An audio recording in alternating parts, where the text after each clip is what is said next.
Okay, honey. Okay, honey, so we're back for being a documentary, okay? Ngayon, andito ako sa daan, papunta ng, sinasabi ko sa'yo kanina na, ah, way papunta sa parang gitna ng dagat, para makita mo yung totally clear water. So, habang ito, sa nadadaanan ko, is makikita mo, ang napakaganda. Kahit sabihin nating disyerto, pero marami silang puno, maraming flowers. Have a look. Oh, see? Yan. Yan. Diba? Okay. Yan. Yung nagbabike na yan, may paupahan na bike dito. Kumbaga, pagka gusto mong little bit exercise, yun, magbabike ka. Kaya lang tinatamad ako eh. Ayaw magbike. Yan, makikita mo, yan yung dagat kahapon. Ito yung dinadaanan ko papunta doon sa gitna ng dagat. Sightseeing muna. Okay?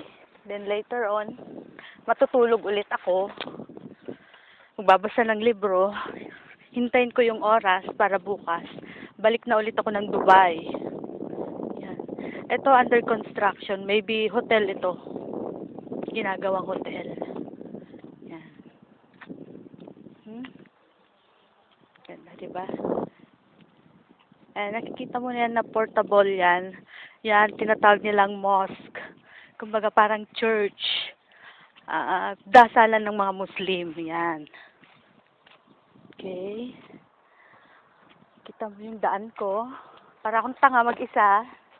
Lang kasama.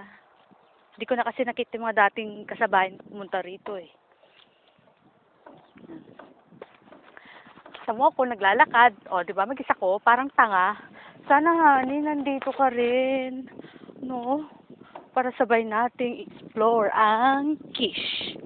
Kung nandito ka, di sana saya-saya. Ay, nako. Saan na ba ako? Ligaw yata ako. Doon. Punta na lang ako. Si-shortcut ako. Dito. Para madali kong mapuntahan yung nasabi ko sa'yo.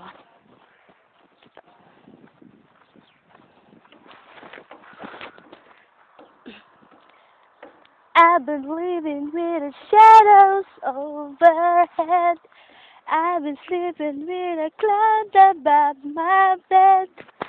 I've been lonely for so long. Trapped in the past, I just can't seem to move on.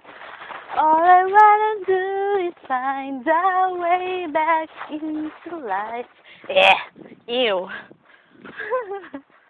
Ay, naku. Medyo malayo pa yung dadaanan ko. Kaya eto, inaaliw-aliw ko muna yung sarili ko. Sana, hopefully, hindi ako mukhang gaga.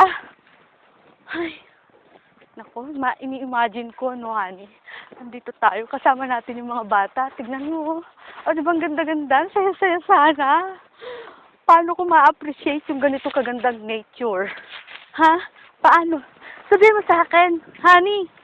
Sabihin mo, paano ko ma-appreciate yung ganitong nature nang wala kayo sa tabi ko? Ay, ako, kundi lang dahil sa documentary na to, hinong ka akong pumunta doon, no? Nakakatamad. I'd rather stay at my hotel with my books. Ganda-ganda pa naman ang binabasa ko. Take note, English book yun, ha? Ayan. Kita mo. Oh, honey, may basketball court. Ayun, oh. Oh.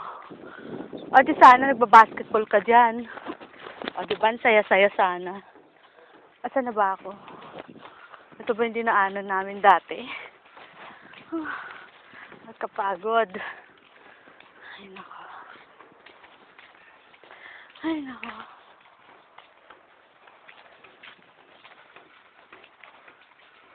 Yung daan. Oops. Dito tayo. Dito tayo. Shortcut tayo. Kikita mo yan. Volleyball area.